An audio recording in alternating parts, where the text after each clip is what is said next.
L'équipage de nationalité chinoise. Alors, c'est vrai qu'on ne s'y attendait pas forcément. Qu'est-ce que ça signifie? Ça signifie que c'est simplement un monde, la marine marchande, où tout s'échange, ou bien... Voilà, on ne peut pas s'empêcher de faire le lien, la Russie, la Chine. La première marine marchande du monde, c'est la marine grecque, il ne faut pas l'oublier, et qui est souvent des pavillons. Changer un pavillon, m'expliquer un armateur grec, ça prend une demi-heure, en gros. Et donc, il navigue sous tous les pavillons. Les équipages sont multinationaux. Donc ça, c'est clair et net. Pour moi, ce n'est pas quelque chose de surprenant. Alors, en revanche, ce qui est indicateur, c'est dans les circonstances actuelles, puisque les Européens ont ouvert la chasse à la flotte fantôme. Vous savez qu'il y a un 19e paquet de sanctions qui vient d'être adopté, parce que la flotte fantôme, c'est ce qui transporte illégalement du pétrole russe vers des destinations où il est acheté, retraité, etc., notamment vers l'Inde. C'est pas illégal. Maintenant, ça l'est. Grâce au 19e paquet de sanctions, on a désigné un certain nombre de navires qui sont considérés, qu'on peut arraisonner désormais pour empêcher l'exportation de pétrole. Partout dans le monde, dans les eaux internationales. Oui, mais c'est illégal du point de vue européen. Qu'on soit bien d'accord. C'est un embargo européen qui dit que ça ne peut pas être transféré. Donc, il n'y a que les Européens. Mais ce qu'il y a d'intéressant, c'est qu'il y a les trois larrons, là. Vous avez la Russie, ça vient de Russie. Ça va en Inde. Et il y a le Chinois. C'est quand même les trois larrons. Au passage, ça confirme que la Chine navigue en eau trouble. En permanence. Pour un pétrolier, c'est quand même joli. Et vous faites un lien politique, donc Grégory. Et en l'occurrence, juste en l'espèce sur ce navire, je crois qu'il a changé. Là, il était sous pavillon béninois. Il a changé 13 fois de nom et de pavillon. Donc vous voyez quand même une volonté de floutage des commanditaires et de qui dirige véritablement ces bateaux. Sur la nationalité chinoise, est-ce qu'il faut faire un lien politique? Est-ce que ça a une signification? Pas forcément sur ce cas précis. C'est-à-dire que je ne suis pas sûre que Vladimir Poutine ait intimé l'ordre d'engager des commandants chinois pour tous les navires de la flotte fantôme. Ce qui est certain, c'est qu'on sait les complicités de la Chine vis-à-vis de la Russie dans la guerre en Ukraine. On sait surtout que cet embargo européen est européen et que donc la Russie continue à exporter son pétrole à d'autres partenaires commerciaux comme l'Inde, comme la Chine, comme partout ailleurs dans le monde, sauf en Europe où depuis la guerre en Ukraine on a bloqué ces importations.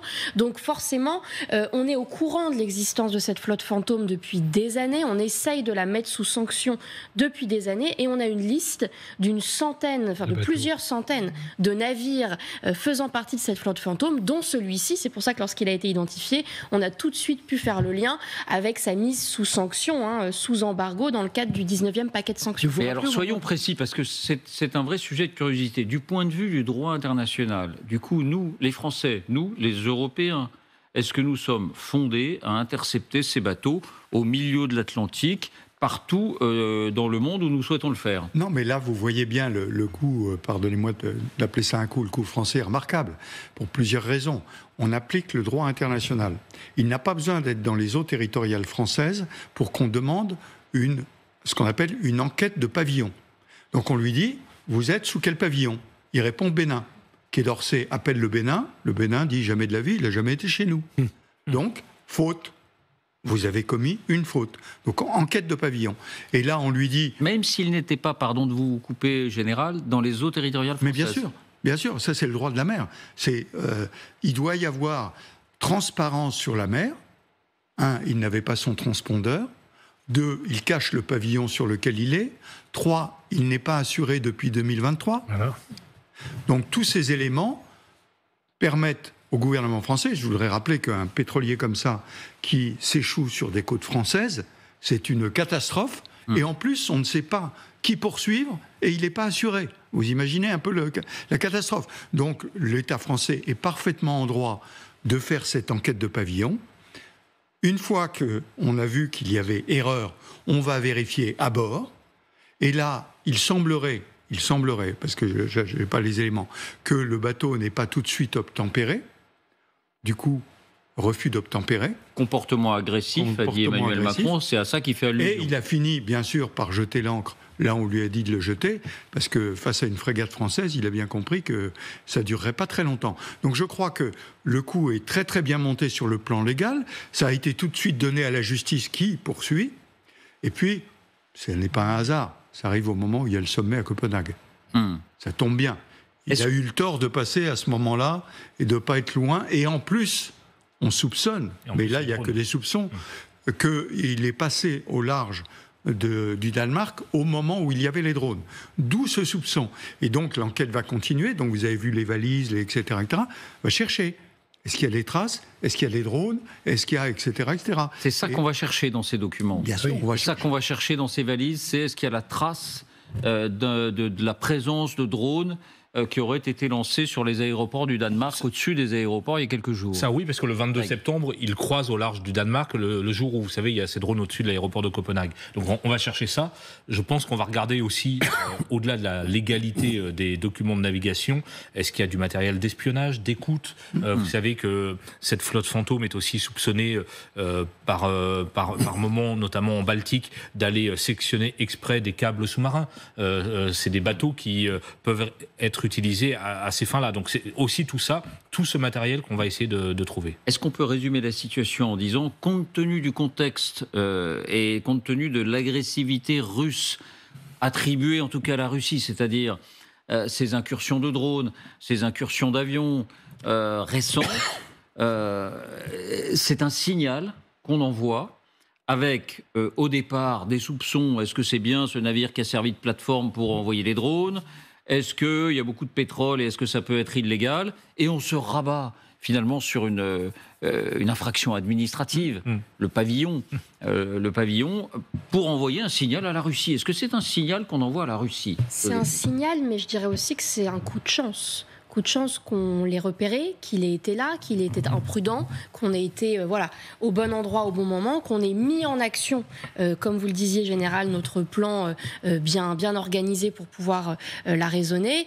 Maintenant, est-ce que c'est un signal suffisant pour dissuader Vladimir Poutine de continuer de nous intimider, nous Français, Estoniens, Danois ou autres? La réponse est non.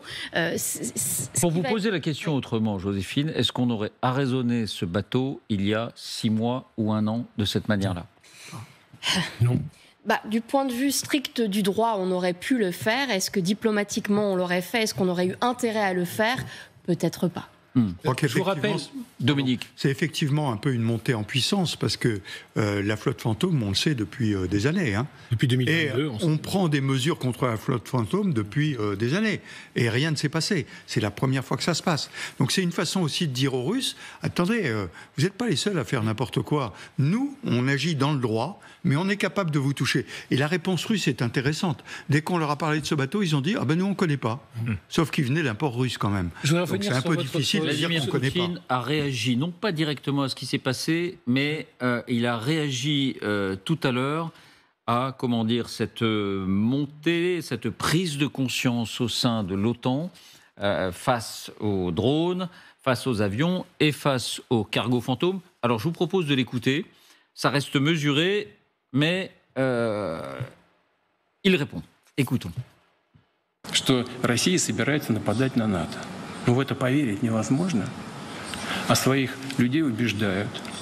Честно говоря, так и хочется сказать, уймитесь, спите спокойно. Россия абсолютный рекордсмен в мировой истории. Ну и что?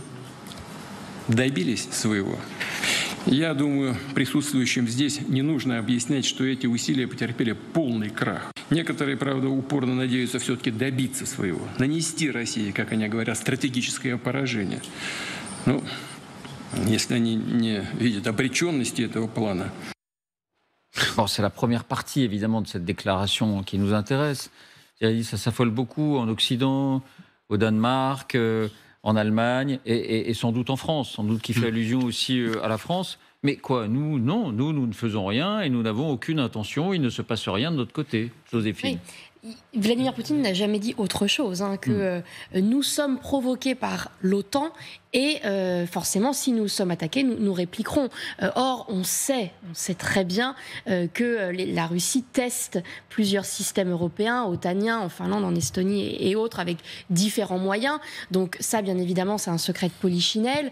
En revanche, là, ce qui est intéressant, c'est de savoir comment nous, on peut réagir. Parce que finalement, ce que dit Vladimir Poutine, c'est ne nous attaquez pas, mais si vous le faites, on réagira. Donc Vladimir Poutine utiliserait potentiellement n'importe laquelle de nos actions comme une excuse qu'il attend peut-être pour pouvoir montrer davantage ses muscles envers peut-être un pays de l'OTAN, sans aller jusqu'à une invasion ou quelque chose de cette envergure-là, mais pour monter un peu en pression dans l'escalade. Pourquoi ? Bien là encore, pour tester d'abord. Vladimir Poutine a encore quelques années devant lui pour tester les défenses de l'OTAN et surtout pour tester nos réactions. Lorsqu'Emmanuel Macron dit il y a quelques jours... nous utiliserons tous les moyens à notre disposition pour répondre face à l'incursion d'avions russes, mais nous n'en abattrons aucun.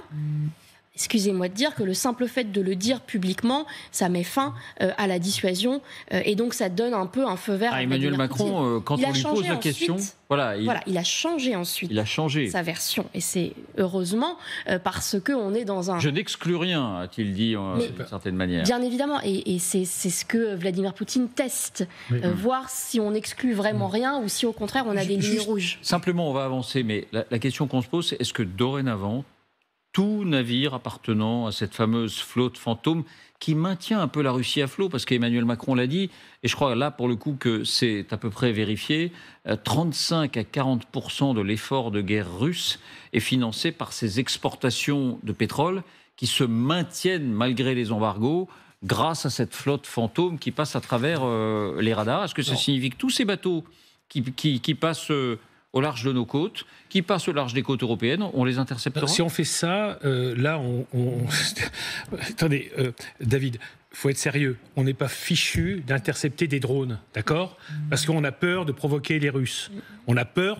C'est ça la réalité. Alors, on en a pris conscience. Mais c'est plus facile d'intercepter un cargo géant qu'un drone. Mais non, parce que là, vous montez, abattre un avion sans pilote, c'est du matériel, c'est pas bien grave, ça va énerver les Russes, mais c'est pas grave. Vous abattez pas un avion avec un pilote comme l'ont fait les Turcs en 2015 lorsqu'un avion russe a violé leur espace aérien. Là, s'en prendre directement à des navires qui transportent du pétrole pour les Russes, on peut le faire très facilement. Vous savez comment vous faites ?